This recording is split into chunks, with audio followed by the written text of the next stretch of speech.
Well, back on the 71 Challenger, wanted to get some priming done today. Don't know if we'll be able to get it done today just due to lack of time. We did spend quite a bit more time in the morning blasting some final details than I thought, but we've got it pretty good overall, and this is kind of evaluating what we have to work with here. So kind of walk around the car. At least it's very clean overall. Like there's still little spots there that need a little bit of hand sanding or stripping by hand. um, you can only do so much when you're blasting, and as showed in the last video, and you can go take a look at that, I've got a playlist for the 71 Challenger series, so take a look at that if you want to follow along with the build.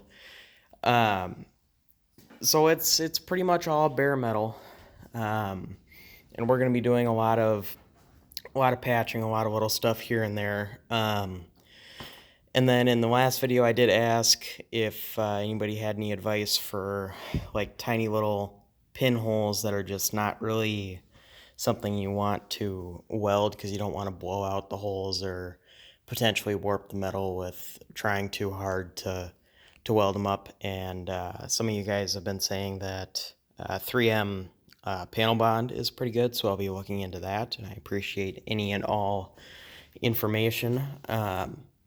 But yeah, and this is, as you can see in this wheelhouse, incredibly clean. There's the underside of the trunk pan. I do apologize, there's not really good lighting in here. We'll be addressing that soon, hopefully. We do have some nice bright lights, but it's not good when it comes to priming and painting, so we'll be addressing that. So that will be another kind of shop update.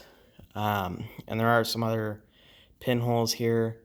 And yes, I am aware that the correct way to do it would be to chop it all off here and then put in a new panel.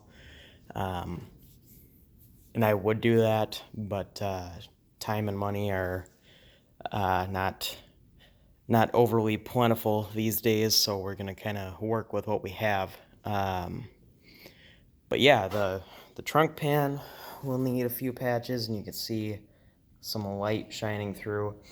But there are a few of those little pinholes that we can use that panel bond to address. Another spot is, I don't know if you can see, yeah, you can see it there. There's light showing through. There's some pinholes here. I don't know if I'm gonna cut it out and patch it, or if we can try to use that panel bond. And I'm excited to try that stuff because I've heard a lot of great things about it, but I'm going to be using it sparingly because at the end of the day, nothing replaces having real metal there rather than an epoxy or a filler or anything like that. So we will do what we can, but we will use the panel bond, or if you have different recommendations or suggestions, let us know. The roof needs to be stripped by hand, preferably with a DA or something. We ran out of material before we could really get to it, and there is some rust here that's probably going to be developing into a little bit of deep pitting in a few places, so we will be addressing that. And this car will be going back to a vinyl top car. And speaking of kind of what this car is going to be, that's kind of a whole nother video in itself. But the rough plan goes like this. This car is going to be a 1971 Challenger RT clone or tribute, whatever terms you think it fits. Basically, we're just building it the way we want it. This car was originally a 318 4-speed car. Actually, kind of a rare car. They didn't put a lot of 4-speeds behind 318s. I think there was less than 350 of them if I looked up the numbers right. But that's not what the car is really going to be. We're going to change the color as well. It's really faded because we blasted it off, of course, but you see some of the remnants of the original GK6 Autumn Bronze. Color they introduced in 1971. That was a little bit darker and replaced burnt orange. So, and that's really not a bad color at all, but we have several cars that are that color, and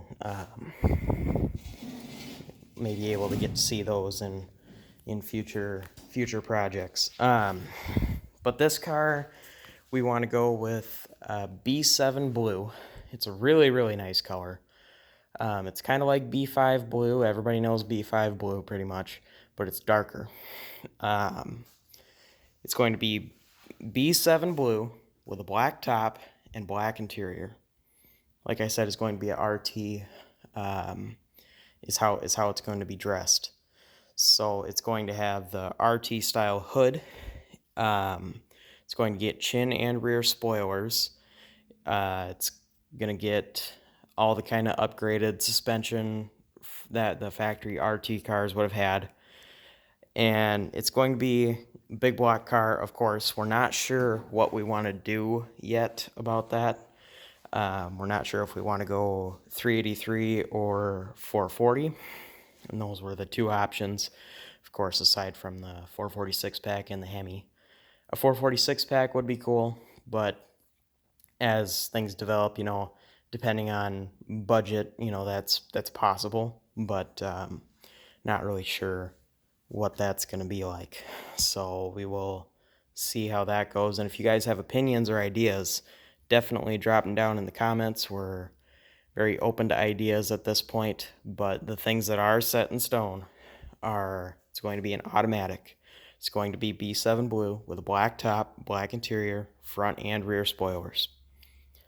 It's going to have a longitudinal stripe, or the side stripe that runs from the front fender to the rear quarter right by the window there. Not sure if we want it to be black or white.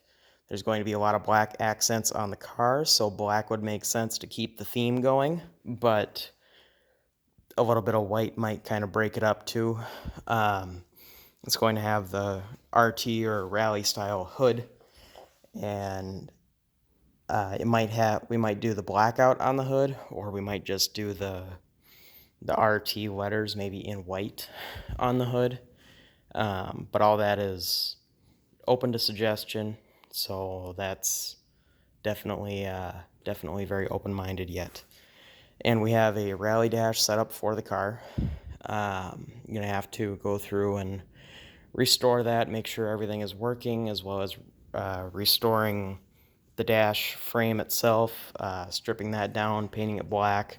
If you want to see like little projects like that, little kind of mini projects, I guess I would call them, definitely let me know, like one video mini projects. If I go through and restore the taillights or restore the grill or restore whatever part of the car, if you want to see like little videos dedicated to just that, or if you want to see like maybe a larger restoration, like the grill might be a 2-episode mini series.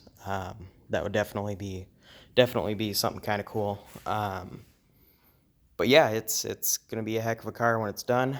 We're not particularly sure what kind of time frame we're looking at. And this sounds very, very quick, and I'm not sure if it's possible, but in the first weekend of June 2022, this next year, there is a large Mopar show in Stillwater, Minnesota, and we're in Minnesota, so that's our big local show.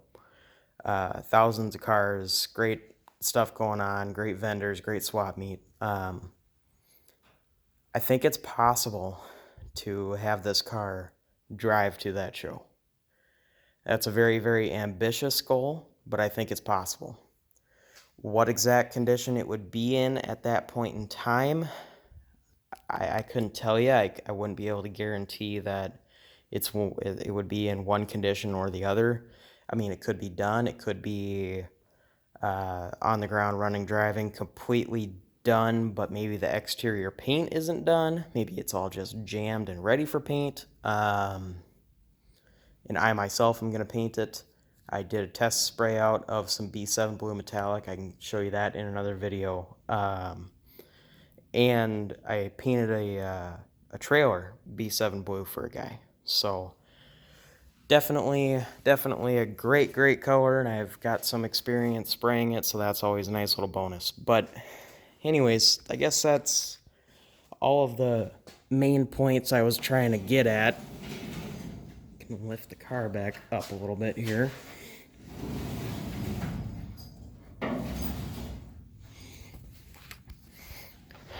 So yeah, here it is. And then I was looking through, I actually have, and I mentioned it in the last video, I have half quarters that go up to the body line and everything underneath and the wheel lip and all that.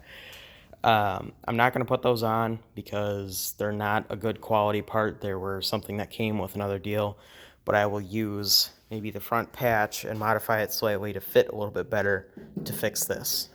I do have the rear panel, the panel that kind of starts up here and goes over and just under the marker light and goes to the back edge. I do have that panel, and I have the trunk extension that goes behind it to fix that. So that will be taken care of. So yeah, over the next day, 2 days, maybe 3 days at the most, I will be getting most of this bare metal all in primer. So it'll be all kind of sealed up and safe. It'll be in epoxy primer that I do have that I've used in the past, and it's pretty good stuff. So I guess that's kind of pretty much it. I'm going to get the rest of this floor removed, get a floor pan on order. So I guess kind of real quick, the steps in the process to get this thing done is, as far as metal work, I'm not too worried about the body work. I'm worried about the metal work. Somebody in the cross member there cut a hole for a shifter and just punched it right through, so I need to cut a patch out of a parts car or make a part for that, because you can't just leave that like that. That's not really good or a professional way of doing anything. I'm gonna get the floor pan trimmed out of the edge and drop a new pan in. And then these under the back seat pans have a couple of pinholes that I can weld. I can weld most of it up. May need to use some of that panel bond for some of those small imperfections. I'd like to get some Eastwood rust encapsulator. I've heard a lot of great stuff about that, and I've kept an eye on that product, as it's something that I think looks like it works pretty good. I'm gonna knock as much of the rust off of the roof and then kind of behind the firewall and all of that. Basically, all of this is going to be in the Eastwood rust encapsulator, is what I'm thinking. And that also, from what I've been told, and I need to do some more research, and if you have any experience, definitely let me know in the comments, that not only works great on sealing everything up, but it also acts as a primer. So I can go through after and do whatever minor imperfection bodywork I need to do, and then I can actually spray over again with my B7 Blue. And some of you may wonder, well, why are you painting the inside? Nobody's ever going to see the inside. Well, this car, when it's done, I pretty much want it to look like the whole car was dipped in paint. So that would actually be beyond factory specifications. I mean, I'll paint all that inner structure, the roof, everything. You know, the rear speaker deck, package tray part there, the inner quarter structure for like the window area. So, I mean, even the floor pans, underneath, inside out, top, bottom, the whole thing. So that's gonna be something to keep an eye on. And if you have any advice on any particular way you've done things in the past, or any different products or materials that you've used, definitely let me know. And as far as like body fillers, I've been told that the best one to use is 3M Platinum Plus. I've been told that that's a very good filler. And if you have any information or suggestions, definitely let me know. So, but anyways, that's pretty much it, and I want to do another video kind of going in depth as things develop, and I want to get some video of me actually shooting this in primer. I know a lot of people enjoy that stuff. I love shooting primer and paint and all that stuff, so that's what I'm actually most passionate about beyond just working on the cars itself. So that's definitely going to be something to look forward to. And I guess I've kind of rambled on enough, but that's pretty much it. I will see you guys in the next one.